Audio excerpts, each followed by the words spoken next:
जय श्री कृष्णा। आप सभी का आपके अपने YouTube चैनल पर हार्दिक स्वागत है।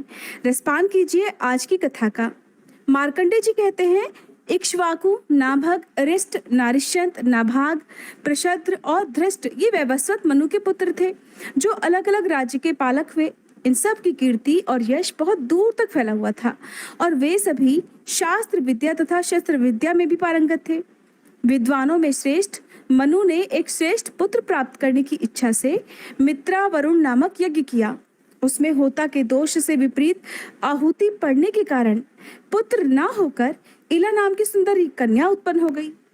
कन्या उत्पन्न हुई देखकर मनु ने मित्र और वरुण का स्तवन किया और इस प्रकार कहा, देववरों, मैंने इस उद्देश्य से यज्ञ किया था कि आप दोनों की कृपा से मुझे एक विशिष्ट पुत्र की प्राप्ति हो, किंतु यज्ञ संपन्न होने पर कन्या का जन्म हुआ। अगर आप दोनों प्रसन्न हैं और मुझे वर देना चाहते हैं तो मेरी यह कन्या ही आप दोनों की कृपा से अत्यंत गुणवान पुत्र हो जाए। उन देवताओं ने तथास्तु कहा, जिससे वही के रूप में बदल गई। मनु कुमार सुद्युम्न एक दिन वन में शिकार खेल रहे थे। वहां महादेव जी के कोप से उन्हें पुनः स्त्री रूप हो जाना पड़ा। उस समय चंद्रमा के पुत्र बुध ने इला के गर्भ से पुरुरवा नामक चक्रवर्ती पुत्र उत्पन्न किया। पुत्र हो जाने के बाद राजा सुद्युम्न ने अश्वमेध नामक महान यज्ञ करके फिर से पुरुष रूप को प्राप्त कर लिया। सुद्युम्न के 3 पुत्र हुए, जो उत्कल, विनय और गय के नाम से प्रसिद्ध थे। उन्होंने धर्म में मन लगाकर फिर इस पृथ्वी का पालन किया। राजा सुद्युम्न जब स्त्री के रूप में थे तब उनके गर्भ से पुरुरवा का जन्म हुआ। पुरुरवा बुध के पुत्र थे, इसलिए उन्हें सुद्युम्न के राज्य का भाग नहीं मिला। इसके बाद वशिष्ठ जी के कहने से पुरुरवा को प्रतिष्ठान नामक एक उत्तम नगर दे दिया गया। दिष्ट नाम के एक राजा थे, जिनके पुत्र का नाम नाभाग था। नाभाग, ये जो मनुपुत्र नाभाग हैं, उनसे अलग हैं।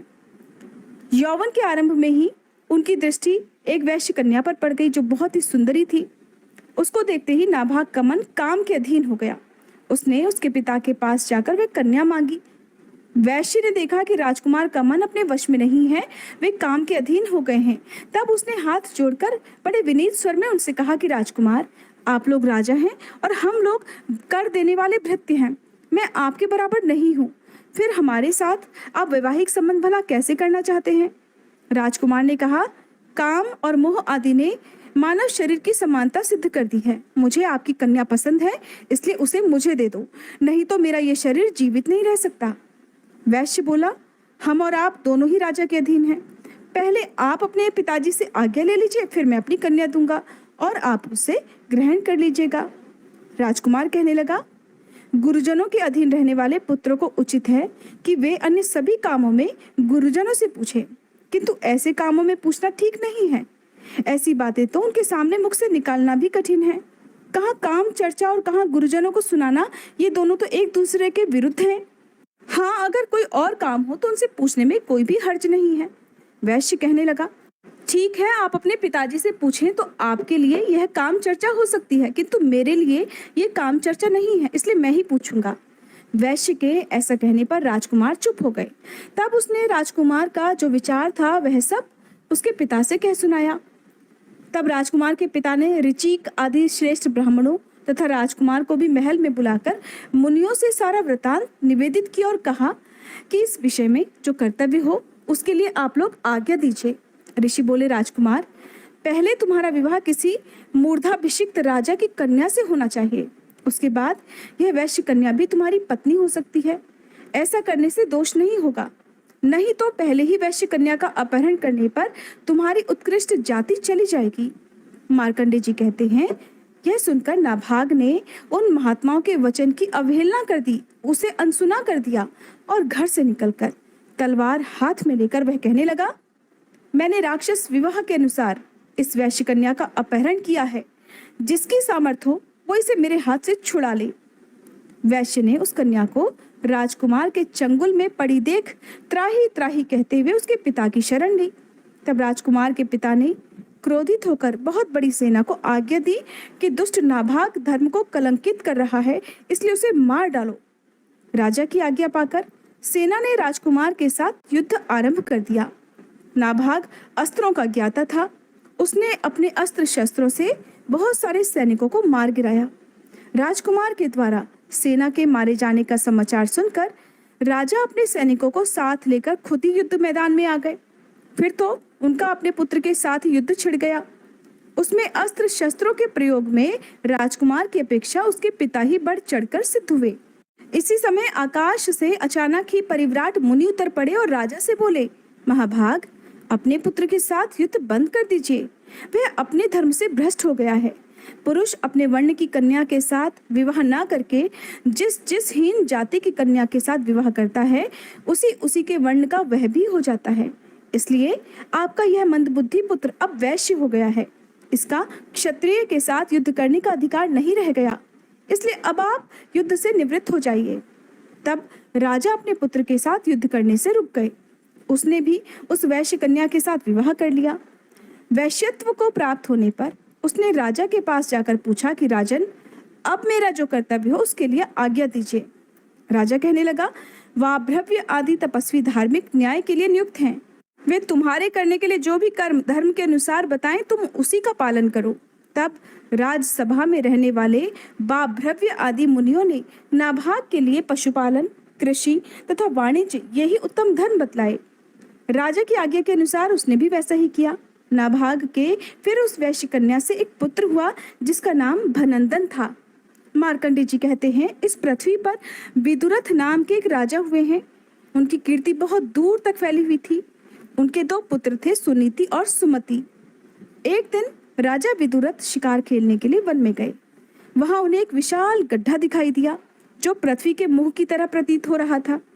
उसे देखकर राजा ने सोचा, ये भयंकर गड्ढा क्या है? लगता है पाताल तक जाने वाली कोई गुफा है। पृथ्वी का साधारण गर्त नहीं, देखने में भी पुराना नहीं लगता। उस निर्जन वन में इस प्रकार सोचते विचारते हुए राजा ने वहां सुव्रत नाम के तपस्वी ब्राह्मण को आते देखा और पास आने पर उनसे पूछा कि हे महर्षि, ये क्या है? ये गड्ढा तो बहुत ही गहरा है। इसमें धरती का भीतरी भाग भी दिखाई दे रहा है। तब ऋषि ने कहा, राजन, क्या आप इसे नहीं जानते? इस पृथ्वी पर जो कुछ भी है वो सब राजा को जरूर जानना चाहिए। रसातल में एक महापराक्रमी भयंकर दानव रहता है। वह पृथ्वी को जृंभित अर्थात छिद्र युक्त कर देता है, इसलिए उसे कृज्रंभ कहते हैं। राजन, वह पृथ्वी पर या स्वर्ग में जो कुछ भी करता है उसकी जानकारी आप क्यों नहीं रखते? पूर्व समय में विश्वकर्मा जी ने जिसका निर्माण किया था, वह सुनंद नाम का मूसल उस दुष्ट आत्मा ने हड़प लिया। उसी से युद्ध में वह शत्रुओं का संहार कर रहा है। पाताल के अंदर रहकर उस मूसल से ही वह इस पृथ्वी को विदीर्ण कर देता है और इस प्रकार समस्त असुरों के आने जाने के लिए इस तरह के गड्ढे नुमा द्वार बना देता है। जब आप पाताल के भीतर रहने वाले इस शत्रु का नाश करेंगे, तभी वास्तव में संपूर्ण पृथ्वी के स्वामी हो सकेंगे। राजन, उस मूसल के बलाबल के विषय में विद्वान पुरुष ऐसा कहते हैं कि अगर कोई स्त्री वह मूसल छू दे तो वह उस दिन निर्बल हो जाता है, किंतु अगले दिन वह फिर से पहले की तरह प्रबल हो जाता है। युवती की अंगुलियों के स्पर्श से उसकी शक्ति के नष्ट हो जाने का जो दोष या प्रभाव है, उसे वह दुराचारी दैत्य भी नहीं जानता। राजन, आपके नगर के पास ही उसने ये पृथ्वी में छेद किया है, फिर भी आप निश्चिंत क्यों हैं? ऐसा कहकर ब्रह्म ऋषि सुव्रत चले गए। राजा ने भी अपने नगर में जाकर मंत्रवेत्ता मंत्रियों से परामर्श किया और कृजंभ के विषय में जो कुछ भी सुना था वह सब कह सुनाया। उन्होंने मूसल का वह प्रभाव भी कि स्त्री के स्पर्श से उसकी शक्ति क्षीण हो जाती थी मंत्रियों को बताया। जिस समय राजा मंत्रियों के साथ परामर्श कर रहे थे, उस समय उनकी कन्या मुदावती भी पास ही बैठी सब कुछ सुन रही थी। इसके कुछ दिनों के बाद ही कृजंभ ने सखियों से घिरी हुई उस राजकन्या को उपवन से अपहरण कर लिया। यह बात सुनकर राजा के नेत्र क्रोध से चंचल हो गए और उन्होंने अपने दोनों पुत्रों से, जो वन के मार्ग भली भांति जानते थे, कहने लगे कि तुम लोग शीघ्र जाओ। उस दानव ने निर्वंध्या के तट पर गड्ढा बना रखा है, उसी के रास्ते से रसातल में जाकर मुदावती का अपहरण करने वाले उस दुष्ट को मार डालो। हरे कृष्णा। आज का अध्याय समाप्त हुआ। इसके आगे का वृतांत आप सभी अगले अध्याय में सुनिएगा। उम्मीद है ये कथा आपको पसंद आई होगी।